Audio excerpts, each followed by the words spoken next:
Finally, the men in uniform found the company and asked if he was okay. They said they would accompany them all to a shelter. Finally, they found him, and he would be safe. Life was starting to get better. The events moved to the shelters. People just sat there and went about their business. A couple was sitting together. The man was sleeping, and the girl was guarding his sleep and was on her phone. People were just living their lives as best they could under the circumstances and the situation in the country. Suddenly, the entire storage facility shook. It went dark and a loud explosion was heard. Everyone started screaming and panicking. People took out their phones and turned on their flashlights. The man who was closer to the window saw a sharp light after the darkness. He cursed loudly. Through the window, the man saw a lot of smoke and fire in the neighboring building. People realized that something terrible had happened. This could not help but panic. Meanwhile, night fell. There was still no power. It seems that a powerful explosion had caused the power grid to break down. People were saving themselves with flashlights from their phones. Suddenly, workers in yellow shirts entered the room. A man with glasses apologized to the people for all the staff for this temporary inconvenience. He also added that the emergency generator was about to be turned on, and then the power would be restored. Meanwhile, Yeon-woo walked around the room with his phone flashlight. He listened to the others in the room complain about the lack of electricity and the unclear timing of when the generator would be turned on. But the guy was calm. He was just walking around the storage room, probably looking for something or someone. Yeon-woo was going up the stairs. Suddenly, the young man entered a corridor that was fenced off with ribbons. There were two workers standing in it. One of them was wearing a white suit, and the other was wearing a yellow suit, probably a military one. A man wearing a white uniform and a mask with gloves reacted sharply to the boy and blocked his passage with his body. The officer stopped Yeon-woo with his hand and said that he was not allowed to come here. The teenager simply apologized and played dumb. Yeon-woo was in that room for a reason. He was looking for something. When he was refused, he went back down the stairs, looking back at the worker in the white suit. The boy thought about him, about who was hiding behind the mask. Suddenly, Yeon-woo heard a familiar voice. His eyes widened and his pupils constricted, even though it was dark. He turned toward the sound. Then, a sharp pain gripped his hand again, where he was holding his phone. A voice asked if he was looking for it. Yeon-woo saw footsteps. It was a man. He was coming down from above and laughing at the boy. The man came down enough to see his face. He said he had figured it out a long time ago. When Yeon-woo recognized the familiar voice, he confirmed his hunch. He was a guy with bright red hair who was immune. The man went on to say that he had realized everything while Yeon-woo was still running around looking for him. He suddenly asked the teenager if he was less susceptible. But Yeon-woo answered him with a question. The boy asked if what was said about him was true, that the man with the bright red hair was immune. The man didn't move an eyebrow when he heard this. His face was stone, but Yeon-woo was more emotional. He shouted that it meant that this man with immunity was infected. But before he could finish speaking, someone behind him scared him, and he turned toward the sound. A man with bright red hair stood steadfastly, showing no emotion. It turned out to be nonsense. So Yeon-woo continued to speak. He looked with his big, frightened eyes at the man. The guy gathered courage and decided to ask him directly about the fact that it turned out that the man with red hair was infected with a virus that had no cells. The man looked at the boy with his stone face. His emotions were not visible or understandable. But Yeon-woo was waiting for an answer. He wanted to get all the explanations and understand what was happening to him. Suddenly, he heard laughter. The man was just laughing in his face. Yeon-woo looked at him, and the red-headed boy covered his mouth with his hands and simply choked on his laughter. He finally showed some emotion. The man began to apologize to Yeon-woo when he saw that he was not laughing at all because these were important issues for him. The red-haired boy said that Yeon-woo was very funny to him. But the teenager did not understand what was happening at all and just looked at the man with an incomprehensible look. Finally, he stopped laughing and said that he didn't think Yeon-woo would ask such a thing. He added that it was very funny. It turned out that what made the red-haired guy laugh so much was the phrase that the virus had no cells. He said that everyone has them, but the cells are so small that they could only be seen under a microscope. In other words, it is very stupid to believe that the virus without cells was not dangerous. The virus continued to grow, just very imperceptibly. With these words, the red-haired guy ended his speech. After a silence, the immune guy continued to speak, realizing that Yeon-woo had nothing to say. He added that this was why there was an incubation period, although people had not been told about it yet. The guy said that the authorities knew everything. Otherwise, it would not have taken any radical measures to isolate the infected. Suddenly, The man said something that made Jeon-woo's blood run cold and his eyes go wide with surprise. The man with the red hair said that he and Jeon-woo were already immune. The boy asked if he understood everything correctly, and the man said that the teenager was immune. The red-haired boy said that it was true. He explained that even though the virus was inside them, the boys' bodies would not have changed. Jeon-woo listened to this and could not believe his ears. From how the red-haired boy knew that Jeon-woo was infected, to the fact that he had survived it and was now out of danger. The red-haired boy asked Jeon-woo if the infected part of his body hurt after the incubation period. He seemed to notice it when the boy grimaced as he felt a sharp pain. Jeon-woo was silent and just listened to the red-haired boy. He was saying that the frog egg virus and the body were supposed to become one, but the cells were already inactive, so they couldn't do it. He added that there had to be some logical explanation for this. Jeon-woo looked at the guy with his mouth open and a look as if he was his hero and only savior. But in truth, the red-haired guy was really saving Jeon-woo from severe anxiety and panic. After all, knowledgeable equal sign protected. The guy smiled at his new friend. His smile was a little strange and at times frightening. He looked at Yeon-woo and just considered him. Suddenly, the red-haired guy pointed his second finger, folding his hand into a gun, and then he pretended to shoot it and added a soundtrack in the form of the word bang. Yeon-woo was frightened by this development. The guy yelled at his friend and asked him what he was doing. Yeon-woo was genuinely scared of what was happening. His life had changed so much in the last few days. He replied that Yeon-woo shouldn't be afraid because he was just joking. His manner of speaking and voice sounded a bit arrogant, as if he knew more than he said. Suddenly, a man in a blue uniform and a mask came into the corridor holding a phone. He addressed the red-haired guy and called him Lee Tae-in. The officer asked if he had finished smoking, and then told him to follow him. The red-haired guy waved at the man in the blue suit and told Yeon-woo that he had to go. When Lee Tae-in walked by Yeon-woo, he leaned very close to the boy, at which point it even looked quite intimate, and asked if Yeon-woo wanted to know something else. Tae-in replied that if Yeon-woo met the monster again, he should not immediately run away, and then he would learn a lot. After these words, the red-haired boy laughed and walked on, leaving the frightened Yeon-woo alone with his thoughts swirling inside him. The teenager turned back to look at Lee Tae-in. This guy was somehow touching him, even fascinating.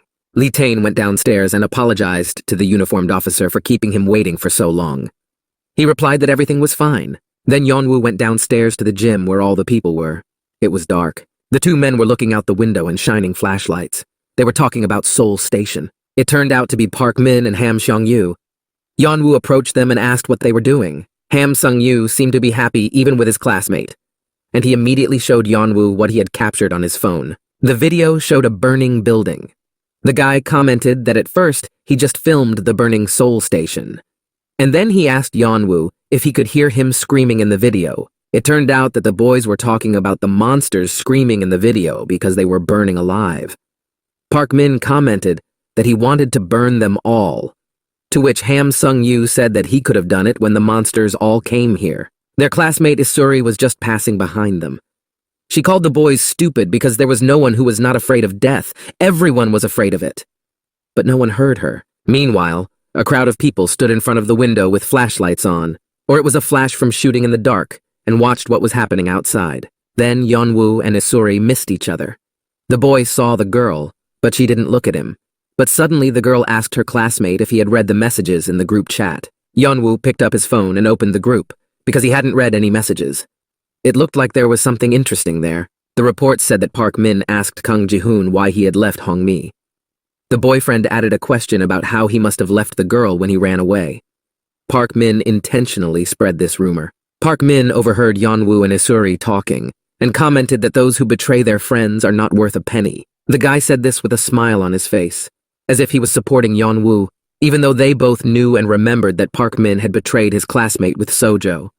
He probably hoped that Yeon-woo had forgotten about it, but their conversation was interrupted. Suddenly, two men looking out the window shouted that everyone should immediately look at what was happening outside. Outside the window, the rescuers were taking someone out of the ambulance on a stretcher. Events began to develop quickly. Several workers in white and yellow suits were carrying a man. They shouted for everyone to disperse. An employee who had been in the shelter the whole time asked if he was seriously ill.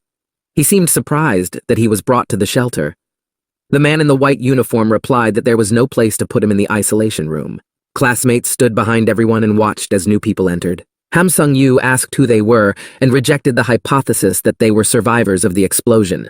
Someone said they were lucky. Then, in the crowd of people, they began to notice familiar faces. Ham Sung-yu was the first to notice and react. He screamed because he could not believe his eyes. Kang Ji-hoon, Kang Min, and So-yeon entered the room. They were all covered with bandages, probably because of burns from the explosion. So-yeon then told Kang Min that even the hammer was useless. They still managed to get to the shelter. The two classmates smiled at each other. Everyone was happy that the nightmare was finally over. Jeon-woo saw his beloved So-yeon. His heart was painfully tight, as if someone was stabbing him with a knife. He was experiencing such a storm of emotions that he thought he was about to burst. Then, Kang Min spotted Yeon-woo and shouted. They all did not expect to see each other. So-young heard her classmate scream and looked up. She saw Jeonhwa. She was afraid of this meeting the most. At the same time, So-yeon was so happy to see that Yeon-woo was alive. It felt like time stood still for a moment, and everyone was walking in slow motion. They looked at each other, and no one knew how to react. After all, the people you seemed to have known for a long time, since elementary school, now seemed like strangers. Yeon-woo, Park Min, and Ham Sung-yu looked at the newcomers without a drop of friendliness. They held a grudge for a long time, even though it seemed that their relationship had long been strained. So-young looked only at Yeon-woo. She was frozen. It felt as if her heart had frozen, and she didn't know how to behave or react. Jeon-woo looked back at her. Suddenly, he realized that this was not the person he had once loved so dearly. He had been wrong. The boy abruptly began to recall how his classmates fled from the Namsan cable car building and abandoned Yeon-woo when he distracted the monster from them. The boy remembered So-yeon's face. She did not stop for a second and clearly noticed her classmate. This escape was intentional. She did nothing then. Suddenly, Yeon-woo's body became aggressive. His eyes were filled with rage, because he remembered his best friend Kim Joo-bin, and the way he was in the last moments of his life.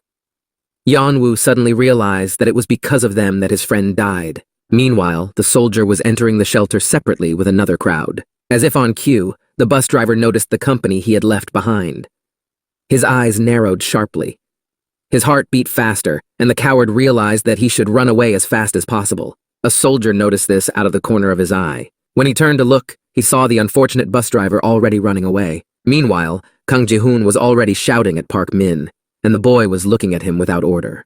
They just stared at each other for a while, Kang Ji-hoon holding his hand. Then the first one to speak was the headman. He said that Park Min had made a fuss in the chat room, but he hadn't told a word of the truth. Park Min replied by asking what Kang Ji-hoon meant by that. And ironically, Ham Sung-yu asked if he felt deceived and angry about it, hinting that this was how Yeon-woo felt. Kang Ji-hoon replied to him rather rudely, telling him to shut up because he was just Park Min's henchman. These words hurt the boy a bit. Park Min abruptly began to argue that this was not the case, which further proved that Kang Ji-hoon had hit the nail on the head with his words. Ham Seong-yu began to yell at the headman and call him names. But Kang Ji-hoon said that Park Min first had to apologize to his friends for talking about them all in the classroom group chat. But Park Min answered him with a counter question. He asked why Kang Ji-hoon had such an angry face, and he added ironically that he wondered if the headman was going to hit him. This question was clearly a provocation, so that Kang Ji-hoon would attack first and be the one to blame for the fight. But the guy figured out Park Min and kept his cool, saying that he would have done it before. His classmate just laughed at him. The teenagers got quite close to each other, but Park Min didn't give up. He wanted to get Kang Ji-hoon emotional because he knew that aggression was his weakness. He reminded him that the headman had been summoned to the principal's office for beating up students at school. He asked if he wanted to brag about it here. Then Kang Ji-hoon couldn't take it anymore and became aggressive by grabbing Park Min's shirt. The boy simply told him to let go because he could tear it. Even now, Park Min was thinking about how he looked. But the fight didn't have time to start because the boys were interrupted by Yeon-woo. He approached his classmates and addressed Kang Ji-hoon. Yeon-woo asked him if he was the one who had abandoned him and Kim Joo-bin on the Namsan cable car. Kang Ji-hoon tried to say something and justify himself, but Yeon-woo didn't want to hear anything. There was no excuse for what he had done. It was just whining. Yeon-woo had changed over the past few days. He no longer wanted to let others wipe their feet on him. The boy interrupted and said that he had heard everything when Kang Ji-hoon and his classmates left him in Joo-bin. His friend told Yeon-woo everything. He said that Kang Ji-hoon had simply told the truth, without lies or unnecessary excuses. The headman looked at him with a frown. He could feel Yeon-woo's anger and at the same time a little shame for what he had done. Then, the teenager repeated his question because Kang Ji-hoon remained silent. Yeon-woo called him a scumbag and asked him again if he had betrayed them and left them on the cable car. The boy was on the verge of exploding with all the anger and resentment that had been building up inside him all this time. Meanwhile, someone was running very fast up the stairs. I heard loud exhalations. It was a bus driver. He was shining his phone flashlight and running up the stairs, looking back to see if a soldier was running after him. The poor coward was running away and shouting to himself that he did not understand how they could all be so lucky to have survived. The bus driver reached the door. He kept shouting that they could not get here without the bus. Then the man decided to open the door to hide. But a surprise awaited him. A military man was standing on the other side of the door. He asked the bastard if he thought the military would not find him. The bus driver's face was in severe pain. He was very scared, as if he had met death. Now that the man had no advantage and no manipulation in the form of the bus, he realized that the military would not have spared him. The soldier looked bad. His face was covered with burns and plasters. This gave him courage and scared the thin and unhappy bus driver even more. The man abruptly grabbed the traitor by the collar. It was obvious that the soldier had so much strength, fueled by anger, that it was very good that the man knew how to control his emotions. The bus driver screamed like a small child and begged the soldier not to do anything to him. But the man just wanted to know from the bus driver where the girls who were traveling with him were. He repeated this question several times and took the driver upstairs. The soldier's grip loosened a bit, so the bus driver was able to escape. He started running away and shouted why the man was asking him about it. The bus driver began to attack the soldier for taking them with him. These words made the man go into a stupor. The traitor shouted that they had all run away from him. The girls just got off the bus.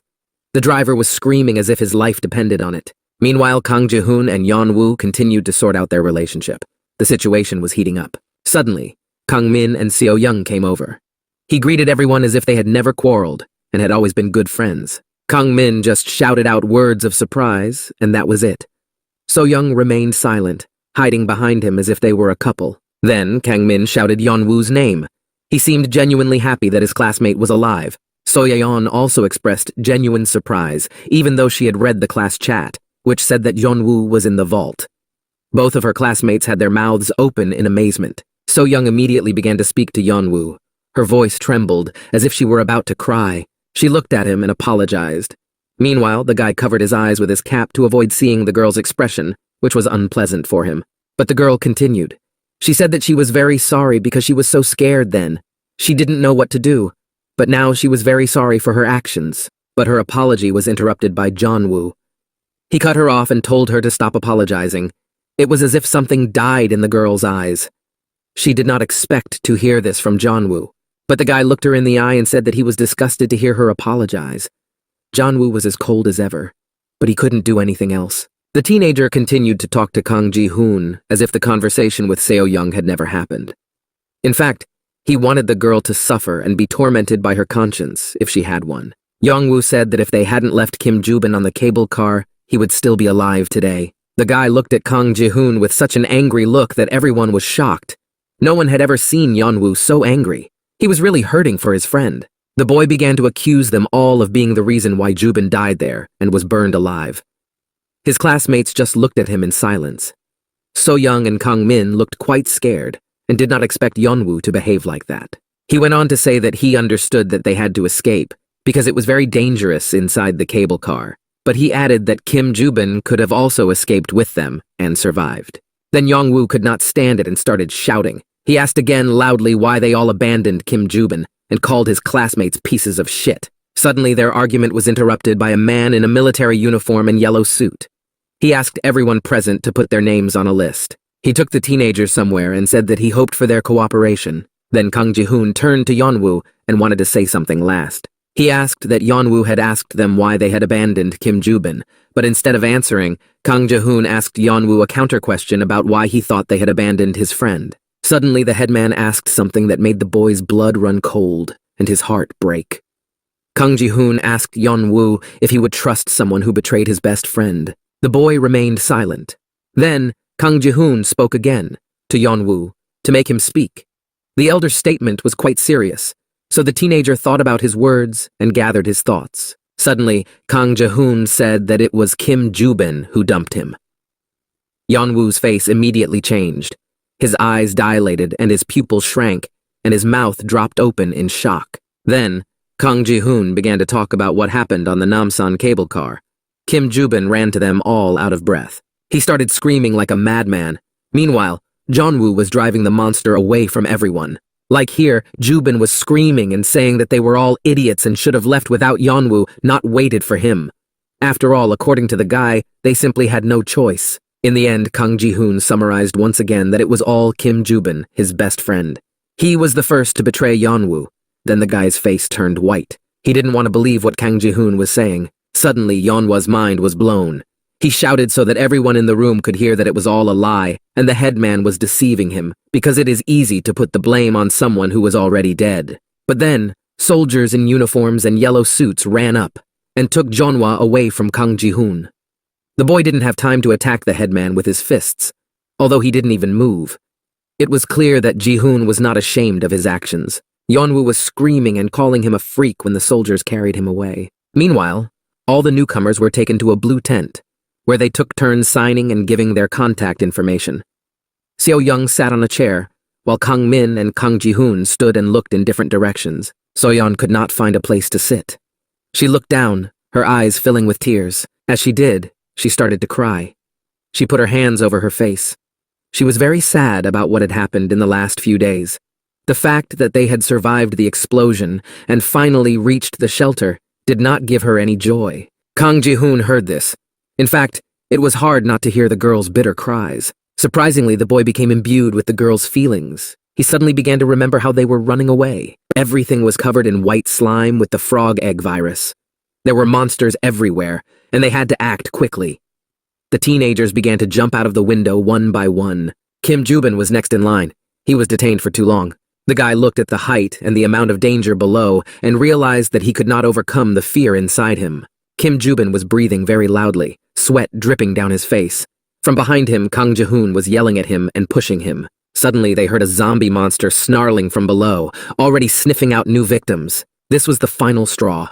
And then Kang Ji-hoon yelled at Kim Joo-bin even harder for not remembering. The boy replied that the headman should help him, because Joo-bin couldn't do it on his own. Kang Ji-hoon was very hot-tempered at the time, and he was terribly annoyed by Kim Joo-bin's timidity. He was holding up the line. Then Kang Ji-hoon just pushed the guy and told him to leave. Joo-bin fell to the ground, and the headman called him an unfortunate eccentric. Kang Ji-hoon didn't even look at him and said that it was his idea to run away from here, and now he was acting like a coward. Kim Joo-bin's last words finished him off. He said that he did not know how such a wretch could have any friends at all. Kang Ji-hoon was not emotional and did not filter what he was saying at all. These words cut Joo-bin like a knife. Kang Ji-hoon finally said how poor Lee Yeon-woo was, and then added that it was up to Kim Joo-bin to decide whether he wanted to go with him or not. Finally, the guy came back to reality. He began to feel guilty for what he had done and said. Kang Ji-hoon did not like what he was feeling. Then the teenager said loudly that it didn't matter. Seo-young and Kang Min looked at him in disbelief. Before that, everyone had been silent. Kang Ji-hoon added a little clarity and said that everything was already in the past. That was the end of the topic. The starosta then decided to address the employee in the white suit with a request. He asked them to look for his girlfriend's name in the lists. Kang Ji-hoon said this very politely. It was clear that this was very important to him. The man gladly agreed to look for his friend Lee Hong-mi. He flipped through all the pages on the tablet several times, but in the end, the man said that his name was not on the list. Suddenly, Kang Ji-hoon heard a familiar voice, not just one. The two men were talking about Hannah and Kim Min-ju. Then the teenager's eyes widened sharply. His blood was filled with anger, and he looked for the exit. Kang Ji-hoon and all the other classmates saw a soldier enter the blue tent, followed by the bus driver. The traitor walked behind and looked guiltily at the floor. As soon as he approached the teenagers, they attacked him with screams and accusations. So-yeon began to resent the fact that the man had abandoned her friends. How could he do that? She added that the bus driver had even abandoned them, even though they had saved his life. But it was impossible to shout down a hysterical person like this bus driver. He was shouting for everyone to listen to him. And in fact, the girls themselves swore that they wanted to get off the bus and help others whom the driver did not let on. Then a soldier stood up for the teenagers. He asked how the man could have left the children alone at such a time. He also asked if this rotten, unfortunate bus driver had any humanity left in him. But this traitor switched to ultrasound again in response and shouted that the soldier should not talk to him like that, because the man also had a daughter, and that he had already tried to stop them. But according to him, the girls threatened him with small red hammers, so he could do nothing. After that, the bus driver looked at Kang Min and asked how the girls knew that there were hammers in the bus. Then the traitor said for the last time that it was not his fault. Of course, he was especially not guilty of beating a child and leaving others to die. The bus driver looked at Kang Ji-hoon. He was the only one who was silent and didn't say a word, even though he expected him to react the most. Suddenly, the traitor laughed. In a cheerful voice, he asked the headman why he was so sad. And then he told him not to worry, because the man had allegedly already asked the army for help, and when the morning came, they would come. But the bus driver did not have time to finish. Kang Ji-hoon interrupted him. He wasn't interested in the idle talk and excuses of this lowlife. All he wanted to know was where the girls had gotten off. He looked the bus driver straight in the eye and ordered the man to tell him where the girls had gotten off. Meanwhile, in the shelter where all the people were, it was time for sleep. It was dark, so most people just went to bed. Ham Seong-yu looked at this and told his friend Park Min that he didn't understand how everyone present could fall asleep. He added that he couldn't even close his eyes. Park Min congratulated him and said that it meant he was normal. Behind them, Yeon-woo sat listening to this conversation, looking down. The boy was devastated. Meanwhile, the friends were talking about how everyone else was crazy because they were able to fall asleep. The conversations of the friends were never very intelligent. Just like that, Park Min turned to Yeon-woo and asked him with a smile if he thought he was cool. But the boy didn't even raise his head. He kept hugging his legs and looking down. Park Min said he was cool because he stood up for Yeon-woo, but the teenager was silent and did not answer. Then Ham Seong-yu returned. Park Min asked why Yeon-woo was so sad all the time. His friend joined in and asked if the boy also wanted to sleep. They seemed to be trying to cheer Yeon-woo up, but they were not doing a very good job. Then the friends discussed among themselves how surprised they all were to see Jonah. They were genuinely amused by this. The boys told Yeon-woo that no one could be trusted. Then they started laughing at what Kang Ji-hoon said about Kim Joo-bin. They didn't believe him, but they also didn't want to look into the whole situation. Then someone approached Jeon-woo. It was Isuri. She called the boy because he was not responding. The girl asked if she could sit next to Jeon-woo because she said there were no seats available anywhere else. In reality, it sounded like an excuse to be together in company, but Yeon-woo was still silent. Didn't anyone realize that he had been through so much? Betrayal, loss of a friend, and then his own betrayal. He had to pull himself together and wanted some peace. Isuri rolled her eyes. She said that she didn't really need Yeon-woo's permission. She could have just sat down and said it out of politeness or to strike up a conversation with him. Isuri sat down, but Yeon-woo continued to be silent. She began to worry a little about the boy's condition. It seemed that the girl had purposely sat down next to him to somehow support Yeonva. After some thought, Isuri asked Yeon-woo if he was okay. This was more of a rhetorical question because it was clear that nothing was good. After another silence, Isuri said that this is why you shouldn't expect much from anyone, not even a friend. She continued that people can adapt to the situation and change. Even Yeon-woo. That was why Isuri did not trust anyone. The boy remained silent. But it was clear that he was slowly coming back to reality and even listening to what Isuri was saying. Suddenly, Jeon-woo started talking. He started talking about the events on the cable car. He said that there were people begging the guy to open the door to the stall for them, but instead, he just closed it. It seems that these thoughts bothered the guy all this time. Yeon-woo continued that he could never forget their gaze, which showed all the hatred that those people felt for him at the time. Isuri's reaction was quite strange. She looked at the guy with surprise, even a little irritation. Later, she sounded unhappy that she didn't understand what it was all about. What did Jeon-woo mean by these words?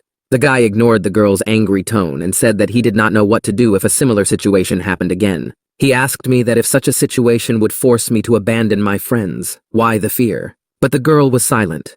Then, Jeon-woo asked her if she trusted him. It seems that the boy was very sad and decided to seek support from his classmate, whom he had not noticed for several years. But this question infuriated Isuri. She asked if Yeon-woo was even listening to her, because she had said before that she didn't trust anyone. And then she added that the guy was hiding something from her. Suddenly, Jeon-woo began to tell her about a secret. This phrase caught the girl's attention, and she listened attentively to her classmate. The teenager asked her if he told her about his secret. Would she believe him then? But Isuri did not understand what Jeon-woo was talking about. She looked at him with her stone face. Then the guy started complaining to her. He said he was very lonely. He had no friends to rely on. Suddenly, Isuri just got up and left. She said that she got goosebumps again because of Yeon-woo's words. The girl rudely said that she didn't want to sit with him because the guy was strange. But suddenly, Jeon-woo told her not to leave. These words made Isuri stop. She turned to Jeon-woo in surprise and asked him what he meant. He answered her and asked her not to leave again. He said he would tell her his secret, but only for her safety, because it was no longer safe here. Yeon-woo said that those people who had just come in after the explosion, most of them were infected with the frog egg virus. The guy looked at them. They all looked quite sick. Some of them were even coughing and had no strength. Isuri immediately asked what Jeon-woo meant, because what he said sounded even crazy and did not inspire confidence at all. A group of newcomers sat on the floor in one of the rooms. Kang-min was on the phone. Seo-young and the soldier were making up the bed. Suddenly, the teenager fell defiantly on the bed and made a sound that signified extreme fatigue. Kang-min said he was dying. So-yeon was searching for something on her phone, reading the news, and just killing her time because she had nothing to do. Kang-min then began to complain that they were supposed to be having fun at this time on their school trip. He asked why everything happened the way it did. It seems that the guy had only now had time to think about what had happened over the past few days and analyze the chronology of events. After a short silence, the soldier suddenly spoke. He asked the others if he had always been so stubborn. Kang-min immediately realized who the man was talking about, but he asked if he was asking about Kang Ji-hoon. He adjusted his glasses and then told him not to mention him again. Still, Kang-min kept the conversation going and continued to say that his friend was as stubborn as he was stupid. Then, the guy asked why Kang Ji-hoon decided to go out so late, and then added that it was good that no one was allowed to go out before sunrise. But the soldier was thinking about something. He asked if it was really as they had been told, and then he suddenly asked how their meeting with their classmates went. Kang-min and Seo-young were immediately embarrassed.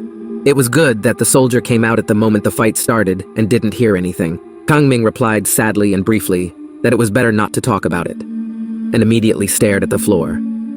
He was genuinely sad and sorry that things had turned out this way. But the boy again contradicted himself and began to talk about how he and his classmates used to fight together.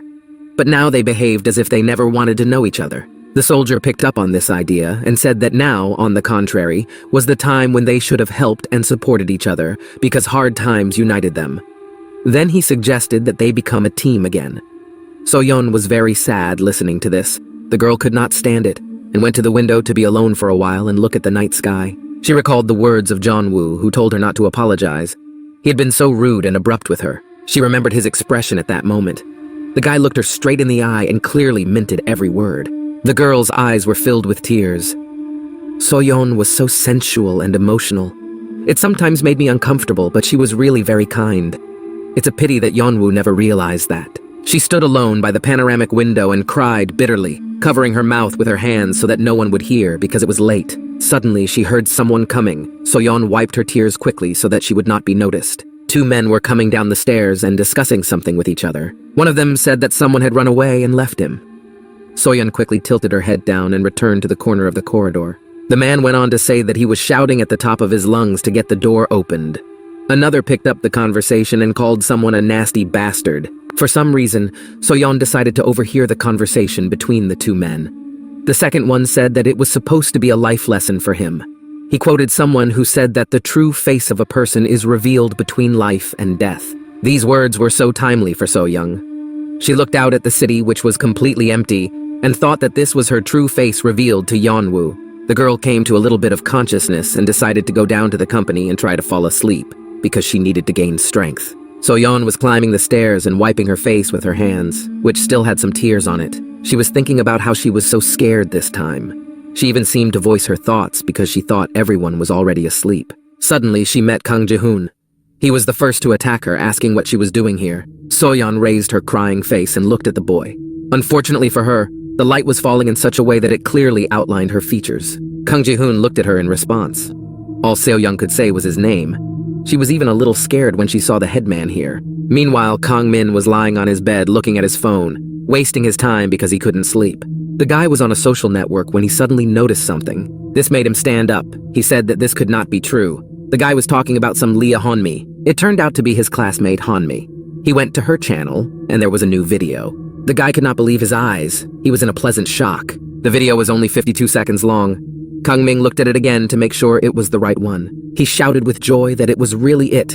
A new video by their classmate Hanmi. Although, in fact, Kang-min was very surprised. After all, even in this situation, his friend Hanmi was still posting videos on her channel. Suddenly, he smelled a strange odor. Then someone called out to the teenager. The smell came from the same place as the sound. Kang-min turned around to see who it was. A homeless man came to the boy. He sat down to be on a level playing field with the teenager and asked if he had anything good to say, but it scared Kang-min a lot. He shouted and pointed his phone flashlight at the eye level of the homeless man. The boy didn't do it on purpose, but he blinded the man. He reacted by screaming and asking Kang-min to turn off the light. Then, a soldier joined the conversation. He put his hand on the teenager's shoulder and asked him what was wrong. The soldier became like a big brother to the teenagers. Then other people without a permanent place of residence joined the conversation. The man said that he should have asked what was going on because the second floor was their territory. Meanwhile, Kang Ji-hoon and So-yeon were having a strange conversation, and no one wanted to participate in it. The headman asked the girl what she was doing on the stairs so late alone. So-yeon was a little confused by this question and thought quickly about what to say. The girl decided to lie and said that she just decided to get some fresh air. But her face showed that she was not telling the truth. She was a bad actor. Kang Ji-hoon looked at her for a long time, into her eyes. He wondered whether he should ask her further or leave it at that. But the headman decided not to pry into So-yeon's heart and just left, telling her to go back to the others. The boy already realized that her sadness was because of Yeon-woo. Suddenly, So-yeon also decided to ask Kang Ji-hoon if he was okay. This question made him stop and not leave. After a short silence, the girl repeated the question that Kang Ji-hoon had asked her. This trick made the guy turn to her. It piqued his interest. Then So-yeon continued. She asked if Kang Ji-hoon was tired of this situation. After all, now they were all cursing their company. Kang Ji-hoon just listened attentively and didn't say anything. He wanted to give the girl a chance to talk. She asked him how it all happened. How did it all come to this, that they became enemies? Suddenly, So-yeon started saying that everything was her fault. She blamed herself for everything that happened. She added that she ran away despite the fact that she had seen Yeon-woo. Her eyes began to well up with tears again. Surprisingly, Kang Ji-hoon decided to support her in this. He asked her why she thought it was her fault. What was her fault? But the girl did not understand this question and asked him what he meant, to which Kang Ji-hoon said that So-yeon was very hung up on this topic. And then he asked if Yeon-woo had asked So-yeon for help. The girl's eyes suddenly widened. It was as if she began to realize that there were other ways to look at the situation. Then the guy added another question, whether Yeon-woo had asked him to wait for him. But the girl started saying that she meant something else. Then Kang Ji-hoon asked if it was because of them. The girl watched and listened attentively.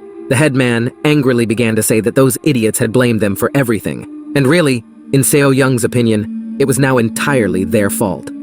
Hate was brewing in Kang Ji-hoon's eyes again. He switched to a quiet shout and asked if in such a situation, someone could have stayed and helped Yeon-woo. Kang Ji-hoon himself answered his question with a sharp and rude no. But the girl started to say again that it was not true, and she was not talking about that.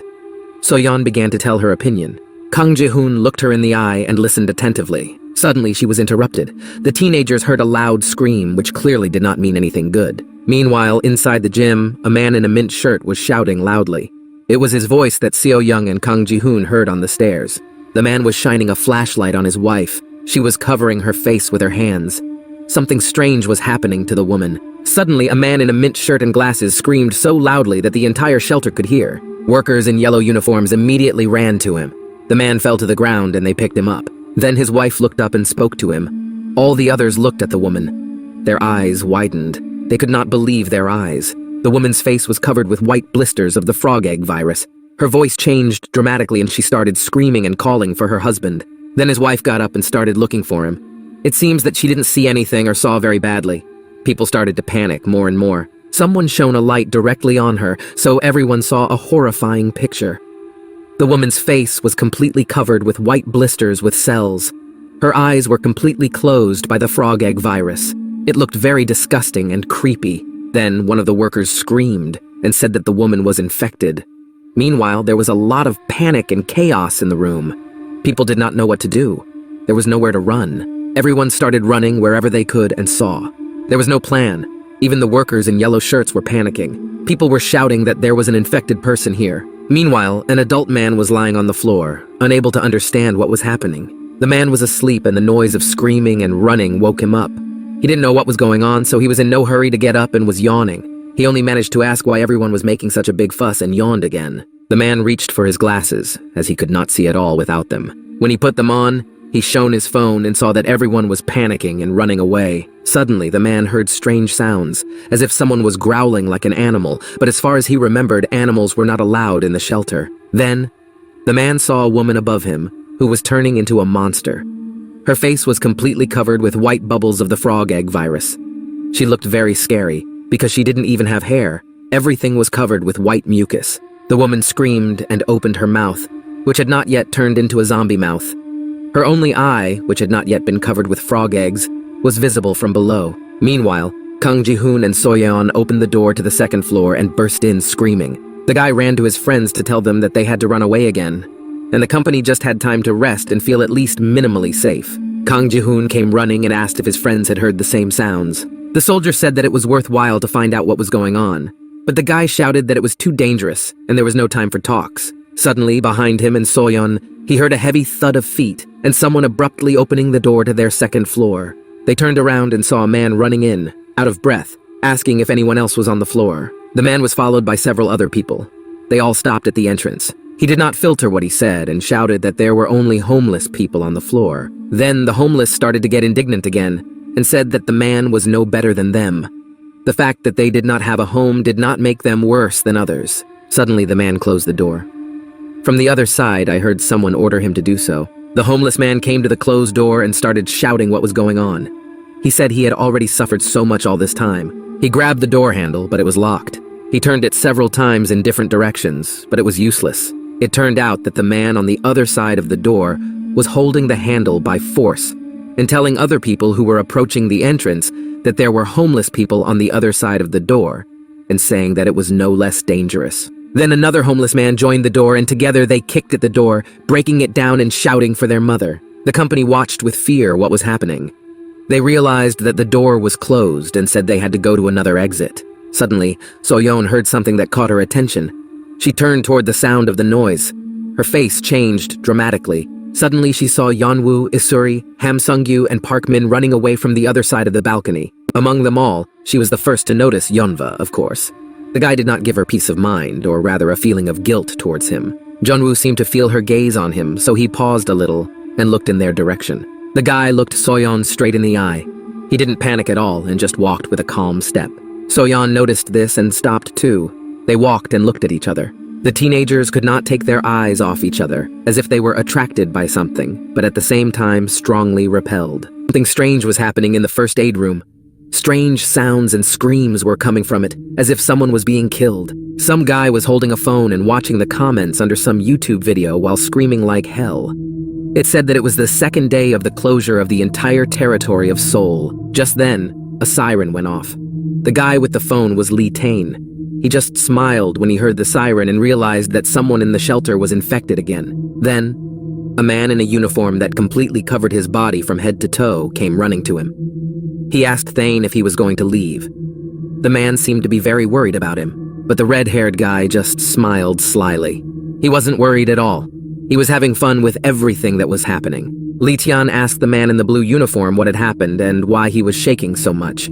He ironically asked if he was afraid because of those guys, and pointed to the two uniformed officers lying on the floor. One of them was covered with white bubbles of the frog egg virus. He was screaming and shaking.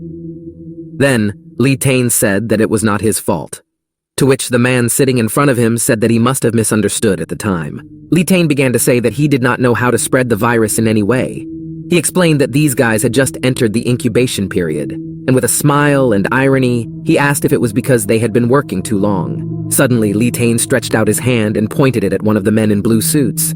He commented that he himself was surprised by his ability to control the secrecy of cells and the time of the body's response. Suddenly, the man who had just been covered in frog egg virus cells and screaming in pain suddenly became completely clean and could not feel anything in his body. Then Lee Tae-in laughed happily, but something in his smile was not good. Suddenly, he directed his power at the man sitting in front of him, and he was suddenly covered in frog egg virus cells. Then the red-haired guy asked if the man also had an incubation period. He asked this with great mockery. The blue uniformed worker, who had just been infected with the virus, began to cover himself all over with this nasty virus and begged for mercy. Lee Tae adjusted his arm, and the man in uniform shouted that it couldn't be. He could not believe what was happening. The red-haired, omnipotent guy sat down next to a man in a blue uniform. The officer began to tell the man that to tell the truth, he was looking for a drug. Lee Tian heard this and laughed loudly in his face. He understood what the man was hinting at and what kind of drug it was. The red-haired guy laughed out loud. He asked if they wanted to know how the young man had gained immunity. The staff thought that Lee Tae-in had done something to make it happen. Meanwhile, back at the shelter, Ham Sung-yu and Park Min saw Yeon-woo stop and look at something with unusual emotion. Then, Ham Sung-yu asked if they had seen them too, and pointed to a group of traders running from the opposite side of the balcony. The guy shouted loudly that it was them. No one expected to see them. Then, Ham Sung-yu shouted happily to his classmates on the opposite side. Kang Ji-hoon and Kang Min looked over at him. Suddenly, the guy started screaming and calling them freaks. He asked how they were still alive, and he called them children to boot. Park Min looked on and smiled. He liked to make fun of others. The others heard it. Kang Ming shouted the name of the classmate who was calling them names. No one liked what was happening. So-yeon didn't expect this kind of behavior from the boys at all. Everyone froze and looked at each other like animals in a zoo. Suddenly, Kang Ming heard something downstairs. It was the roar of the zombie monsters that had already transformed in the meantime. There were a lot of them down there. The shelter was no longer safe. At all. Then, the company took off running. They did not feel safe for long. Not for long at all. Yeon-woo and Isuri stood in a stupor. The monsters weren't on their side, but they were still terrified of what was happening. Yeon-woo shouted that it was no longer safe here, as if to make it clear that they should have fled immediately. Suddenly, the boy felt a very sharp pain in his arm again. It was so strong that the teenager almost fainted. Yeon-woo twisted so hard, and Isuri, who was standing behind him, noticed. She asked if the boyfriend was okay. Yeon-woo could not get up. He breathed loudly and deeply to calm himself and regain consciousness. The guy looked at the people below who were turning into zombie monsters and thought to himself that he didn't want it to start again. Ham Sung-yu and Park Min were shouting from behind Isuri's back that Yeon-woo was scaring them. They wondered what was going on with the boy and if he was contagious. Yeon-woo held his hand and moaned softly in pain. His consciousness moved somewhere else again. He did not feel real now. In fact, everything that was happening did not feel real to him. Downstairs, meanwhile, more and more people were turning into zombie monsters. The floor was literally covered with the corpses of these poor people and the white slime of the frog egg virus. Yeon-woo kept looking at his arm, then at the people below, who were screaming in pain as they turned into ugly zombie monsters. The boy seemed to feel something in common between him and those people. He felt that the pain was different from the previous one. Then Isuri approached Yeon-woo. She put her hand on his shoulder to support him and asked him something. Isuri asked if it was true that Yeon-woo was in pain when he was near the virus. She asked this twice because he was silent and could not speak because of the pain. But he didn't have time to answer, because he heard terrible screams and footsteps. A whole frightened crowd was running toward them. They ran to the company and shouted for help. Yeon-woo and Isuri looked up to see what was happening and why there was so much noise. Suddenly, they saw a horrific scene. The zombie monsters started to reach the second-floor balcony and almost caught the people who were running toward them. Then, the teenagers suddenly stood up and started running. Even Yeon-woo overcame his pain to escape and not be crushed by the crazed crowd. My classmates were screaming and cursing that the frog egg virus had infected them. They did not know what to do. Suddenly, Yeon-woo saw something that made him pause. Something caught his attention. He saw that a group of traitors was running toward them. They had to meet. There was no way out. It all looked like a cruel, unfunny joke. All the companies on both sides stopped and just looked at each other for a while. No one wanted to break the silence and be the first to speak. But inside, they knew they had to unite to survive. Then Park Min spoke first. He shouted indignation that they had met again and had to be in the same room together. So-yeon looked down. She was very ashamed of everything that had happened. She couldn't look her classmates in the eye because she was afraid they would judge her again. But Yeon-woo was not ashamed and looked at So-yeon. He felt that the girl was ashamed and that it was very interesting for him to watch her behavior. Suddenly, the crowd was approaching. They were shouting and running after the teenagers. Then the crazy people started pushing and shoving the company around, trying to get ahead. They behaved like crazy people. But here, someone stood up for the teenagers so that they would not be crushed. He shouted for people to calm down and behave normally. It turned out that it was a military man who shouted that they had just come from where the crowd of crazies was trying to get to. The man added that it was also dangerous on the other side. But people were so scared that they did not want to hear anyone or anything. They responded rudely to the soldier to shut up and resented the fact that he was in charge and continued to push everyone around. Suddenly, a man behind them pointed somewhere and screamed. It turned out that there was a huge zombie monster behind the soldier, which was about to get him. He was already on the second floor. They had to think of something fast, otherwise they would not survive. The soldier took control of everything. He stopped the crowd with his hand and told them to stand back. The zombie monster was a few meters away. People had minimal time to think. Meanwhile, downstairs, more and more people were getting infected with the frog egg virus. The room looked like a mass grave. Everyone huddled in a corner and just shivered. At that time, no one was thinking about quarrels or truces. The bravest men huddled in a corner and screamed in fear like children. Meanwhile, down below, the zombie monster seemed to be merging and turning into one big monster, trying to reach the top with its tentacles. Yeon-woo fell to the ground again. He could not ignore the pain for long. It was getting stronger and stronger. The more monsters there were, the more painful it became. He looked at his hand as if he wanted to find the answer to all his suffering there. The pain was getting worse. It was simply impossible to bear. He asked himself if he could have survived after all this. Because even though Yeon-woo didn't turn into a zombie monster on the Namsan cable car, he could have died from the pain. Suddenly someone shouted and pointed in the other direction. Everyone else looked and reacted by screaming. It turned out that the door also had a virus on it. Now people could not leave for sure. They were all doomed to die, unless something was done quickly. Suddenly someone shouted about the fire. Everyone else turned to the sound. It was Yeon-woo. Even though he felt as bad as possible, and as if he was not from this reality, his instinct for self-preservation worked well, and the guy figured out how to save them all. He was breathing very loudly and deeply, and paused between words, but he was able to command them to get the fire quickly. The soldier was the first to react, but he was frightened by the teenager's stature. He looked very unhealthy. But still, I decided to trust Yeon-woo, because I had no other ideas. The man said that they would first try to light a fire. Then at least the zombie monsters would not come close to them.